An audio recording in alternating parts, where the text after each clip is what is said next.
Why do you think Pharaoh was so excited to meet Yosef's brothers?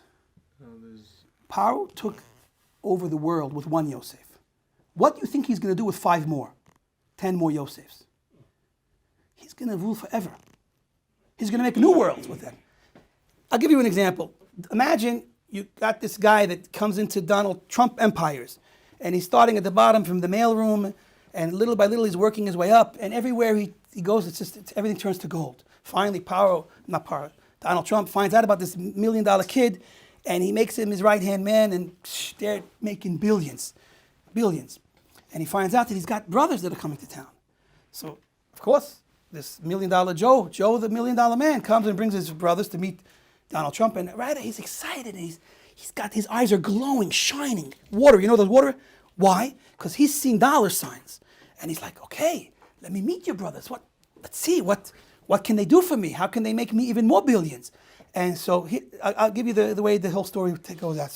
So Joe comes as, Donald, yeah, how you doing, Joe? I brought you, my brothers, they're in town. This is amazing. They're so excited to meet you. So he turns to the brother, like, okay, what's your name? Yeah.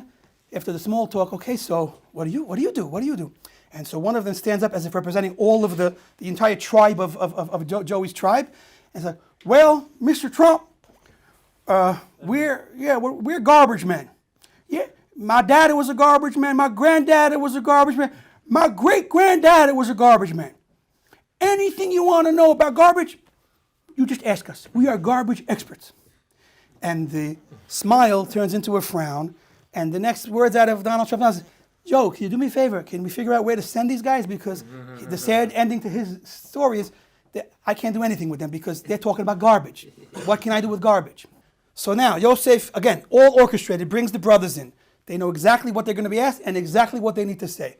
So Pharaoh, right away, not bad. And these are the 5 weak ones. What do you guys do? What is your life? What are you good at? So right away, the brothers ask, obviously, all in unison, like one of them for everyone. Well, Mr. Pharaoh, we're shepherds. My father was a shepherd. My grandfather was a shepherd. My great-grandfather was shepherds. We're shepherds. We've been shepherds for generations. Our life is all about being shepherds. And that, in Egypt, in that time and place, was like saying, we're garbage men, and we can do nothing for you. That's what they told Pharaoh, for different reasons. Number one, we see already in the story that when Joseph and the Egyptians that were with Joseph and the brothers came to eat lunch, so they all sat on separate tables. Why? Because it was considered abhorrent. It was despicable to sit together with a Hebrew at the same table. Socially, they were like worse than anything you've ever seen in America in social differences.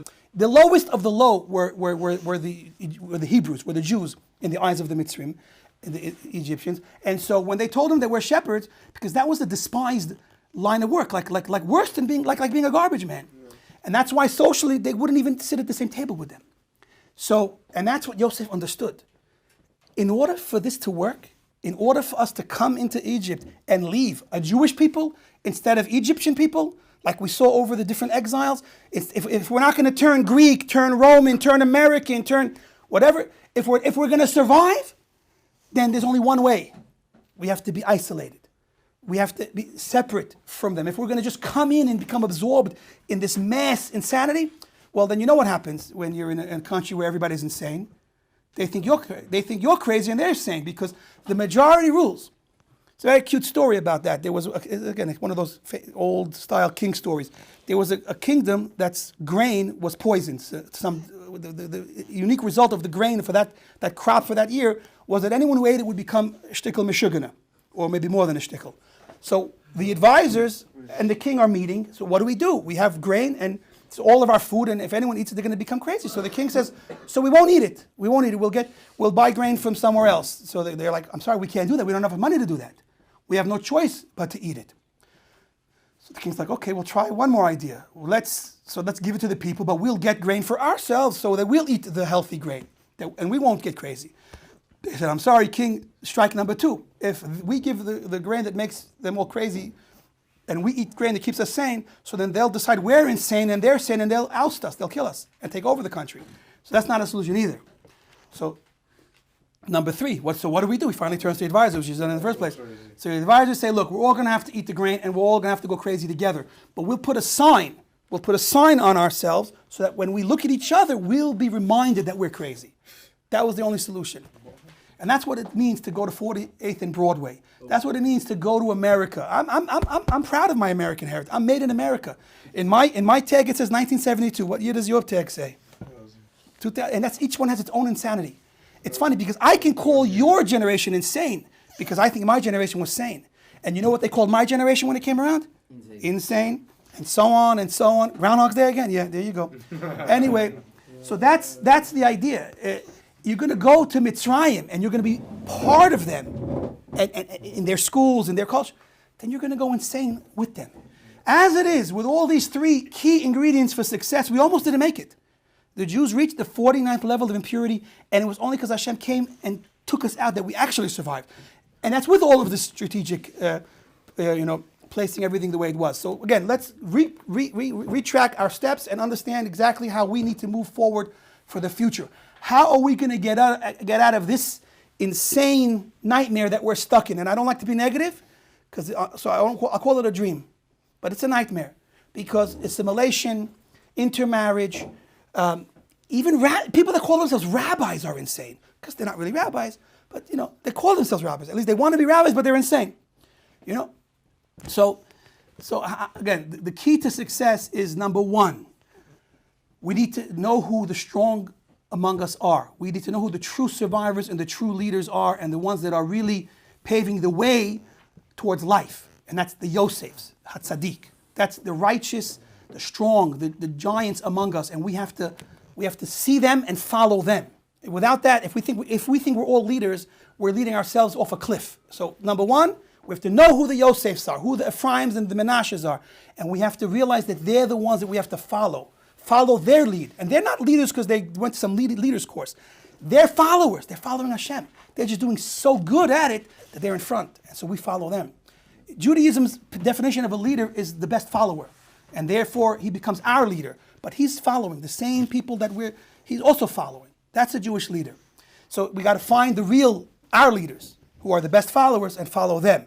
Those that have sight will guide us in the right direction. But if we become the blind leading the blind, then we're all helpless. And that's what's going on when you don't have Torah, when you don't have the truth. So that's solution number one. Solution number two, a base Talmud, a bet Talmud. It's not enough to theorize religion. It's not enough to theorize. What's Jewish theory? There is no Jewish theory. There's only Jewish practice. The Torah was given together with action. Without action, there is no Torah. Without action, it's going to university. It's secular philosophy. Has no action behind it. You could say whatever you want. You could study the Aztecan period of 22 BC for the next 5 years of your life and get a piece of paper that's worth less than the paper they printed it on. So you accomplish nothing. Torah is action. Without action, it's nothing. And therefore, a base Talmud is, how am I going to live my life? That's what I'm learning about, because that's how I survive. The life you live will determine whether you're sheltered and shielded and whether you survive and whether you've lived or died, a slow death or lived a long life. So that's number two. And number three, it's Yosef's genius plan is we need to understand what real Jewish identity is, and we have to insulate ourselves. We have to have our Jewish way, and we cannot compromise it. We have to raise our children on holiness and purity. We have to have the Bet Knesset, a place, a refuge, a light in the darkness that we can go to and see the light and live together as a people and not just be hefker, not just be scattered and anything goes. The secular world, anything goes. And I mean anything today. I mean, you thought anything was yesterday. Today, anything goes. It's 5 years old. Chris instead of Christina. That's what goes today. And when you have a Torah that doesn't change, and make sure that you don't change, and you have your Jewish communities, you have your Jewish rabbis, and you have that Bet Knesset and the Bet Midrash, then you survive. And it's not enough to just survive. We really ultimately have to thrive and ultimately conquer. Because at the end of the day, it's all about Yosef. When we have our comfort zone, our home, when our home is our home, it's a Jewish home, and it's run the way we know it needs to be run, and we don't bring everything into it to contaminate it, then we have that powerful nucleus, and then we could spread the real light and this real goodness to the world.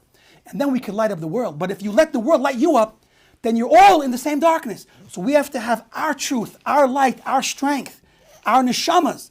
And then we can go out, and then we'll be respected and listened to, and then we'll see a world that will listen and follow, and ultimately this whole world will be Hashem's together with us. Because Hashem doesn't want a corner, He doesn't want a dot on the map, He doesn't want a piece of the map, He wants the whole map, He wants everyone. Bezrat Hashem, the entire world and everyone in it will recognize and know Hashem together with us, and we will all serve Hashem as one. Amen.